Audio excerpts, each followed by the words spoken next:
Salam, xoş gördük sizləri, Azərbaycanın qeyrətli vətənpərvər övladları. Ürəyimdən keçən bəzi sözləri istədim sizlərlə bölüşüm. Deməli, biz nə qədər səbr edirik, nə qədər danışmırıq, Azərbaycanın bu mənfur hakimiyyəti, bu mənfur hakimiyyətə xidmət edən trollar, deputatlar, şərəfsizlər o qədər qudururlar. Ona görə özümüzə borc bilirik ki, bunların bu şərəfsizliyinin qarşısında biz də nələrisə deyək. Fazil Mustafanı tanıyırsınız. Bunun atasını Qəzənfəri Naxçıvanda nə adla tanıyırlar, onu da yaxşı bilirsiniz. Ondan danışmağa ehtiyac yoxdur. Onun bir müsahibəsi qabağıma çıxıb bu yaxınlarda. Deməli, Amerikada Dini Araşdırmalar Mərkəzi var, beynəlxalq. Onlar hesabat yayıblar ki, bəs Azərbaycanda dindarları kütləvi şəkildə narkotik ittihamı ilə şərliyirlər, tuttururlar. Bu bizim üçün məlum məsələdir.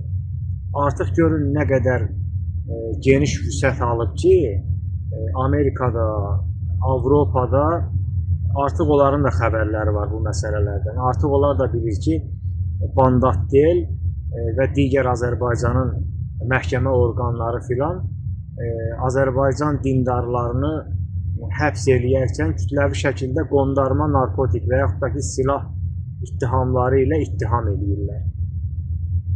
Bu bəyanatdan sonra, bu hesabatdan sonra Fazil Mustafadan müsahibə götürürlər. Deyir ki, narkotik Azərbaycana İrandan keçir və elə bu dindarlar da həmin narkotiki keçirənlərdir. Yəni, dindarlar keçirir narkotiki Azərbaycana.